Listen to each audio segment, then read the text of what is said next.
Et salut à tous, on se retrouve aujourd'hui donc pour cette vidéo débrief de la rencontre entre l'Olympique de Marseille et Le Havre.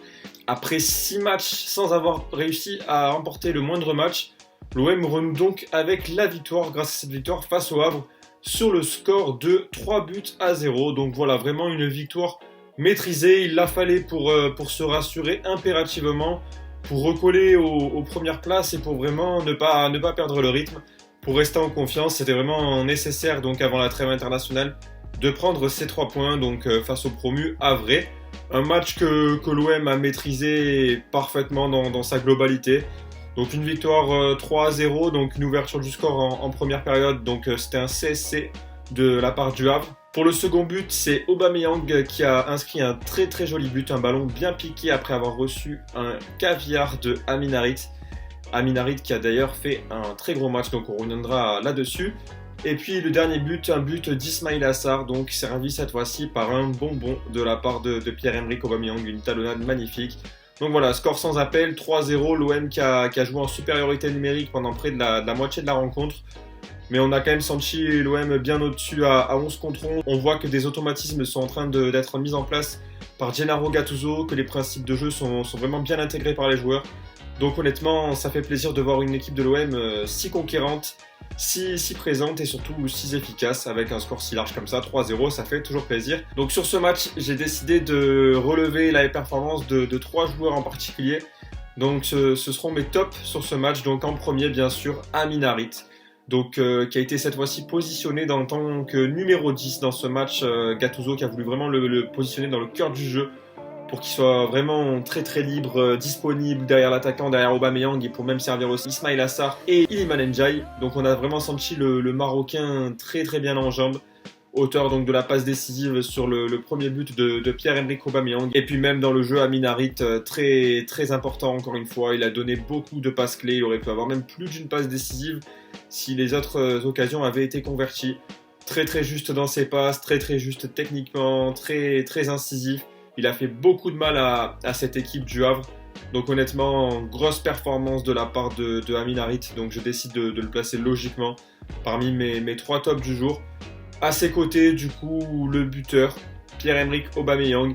Donc il était un peu plus en difficulté ces derniers temps, mais force est de constater qu'hier il a fait un bon match. Le geste de grande classe, le geste d'attaquant sur le deuxième but olympien. Donc il reçoit ce ballon très bien ajusté de la part de Amin Harit.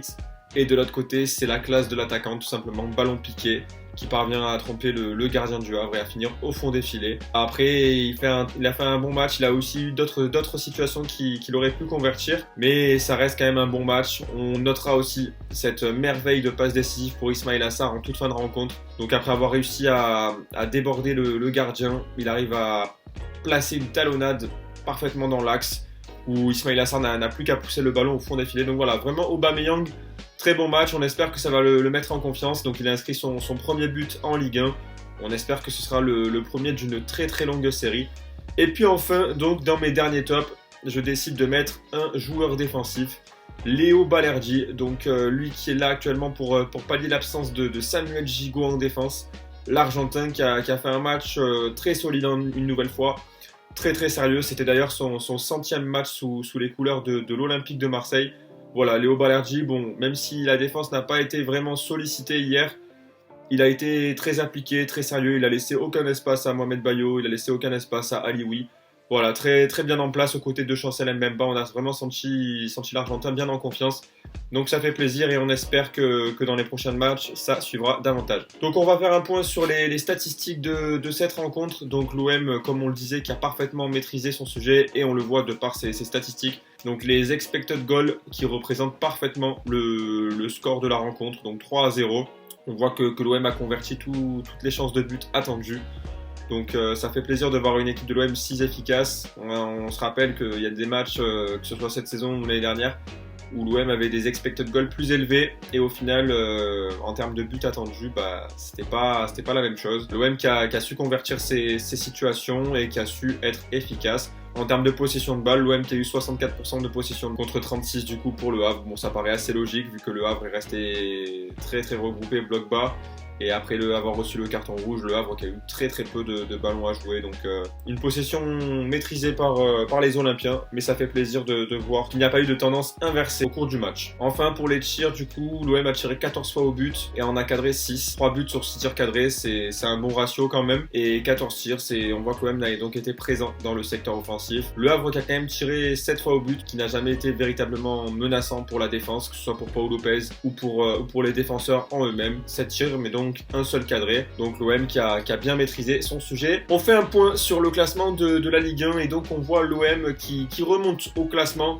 Donc les 3 points, on le rappelle, ils étaient vraiment indispensables, donc je l'avais souligné dans l'avant-match. Et grâce à cette victoire, l'OM remonte à la 6e position avec 12 points. Une victoire qui permet à l'OM de se rapprocher du top 4 et même du top 3.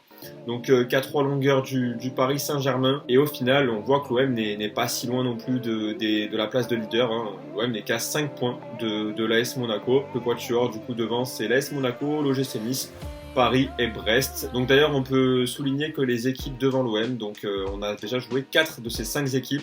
Il y a seulement l'OGC Nice qu'on n'a pas encore affronté, mais sinon on a déjà affronté l'AS Monaco, le PSG, Brest et puis Reims. Voilà, on peut remarquer donc après avoir affronté les meilleures équipes du championnat, le bilan comptable n'est pas non plus alarmant. Nous sommes qu'à 5 points de la première place, qu'à 3 points du podium. La situation peut vite s'inverser. En tout cas, c'est tout ce qu'on espère du coup pour l'OM. Et puis enfin, du coup, donc le prochain match. Donc je le soulignais juste avant, l'OM qui n'a toujours pas joué contre l'OGC Nice. Et ce sera donc la prochaine journée de championnat. Donc l'OGC Nice, actuel second du championnat avec 16 points. Et toujours invaincu en championnat. Après 8 matchs, l'OGC Nice a gagné 4 rencontres et a fait 4 matchs nuls. Ce sera un match loin d'être simple pour les Olympiens. L'OGC Nice qui en plus de ça est la meilleure défense du championnat. Ça va être un vrai test, un match à l'extérieur en plus de ça, juste après la reprise de la trêve internationale. Une rencontre qui se jouera le samedi 21 octobre à 21h. Donc on espère que la trêve internationale aura permis aux hommes de Gennaro Gattuso de bien préparer cette rencontre, que ce soit notamment physiquement ou alors sur le plan tactique. Voilà, donc on espère que l'OM sera capable d'inverser la tendance et d'aller chercher les 3 points pour enchaîner, faire une série de victoires pour vraiment s'affirmer et montrer qu'on pourra compter sur l'Olympique de Marseille cette saison. Vraiment très optimiste après cette belle victoire face au Havre. J'ai vraiment senti une équipe de l'OM bien en jambes, bien soudée. Donc ça fait plaisir de voir une équipe de l'OM aussi conquérante, prête à aller de l'avant. Voilà, on espère que l'issue sera tout aussi favorable face à l'OGC Nice, donc samedi 21 octobre. Et voilà, c'est déjà du coup la fin de cette vidéo, la fin de ce débrief, donc Marseille-Le Havre. N'hésitez pas à me dire en commentaire ce que vous avez pensé, vous, de votre côté de cette rencontre. Quels joueurs ont été vos tops et surtout, qu'est-ce que vous espérez pour le match face à l'OGC Nice, donc samedi 21 octobre. On espère vraiment que l'OM sera capable d'enchaîner et de s'affirmer comme une équipe solide de ce championnat. Voilà, donc je vous remercie d'avoir suivi attentivement cette vidéo débrief. J'ai pris plaisir encore une fois à la faire. Encore plus quand l'OM forcément prend les 3 points. Ça fait toujours un peu plus plaisir. Donc voilà, on se retrouve donc pour une prochaine vidéo. Ce sera certainement l'avant-match face à l'OGC Nice après la trêve internationale. Je vous remercie d'être toujours aussi fidèle, que ce soit sur YouTube, sur Twitter ou Instagram. Et puis n'hésitez pas à mettre un like, à commenter et à vous abonner si vous avez aimé cette vidéo. Voilà, je vous dis à bientôt et passez une bonne journée. Ciao, ciao.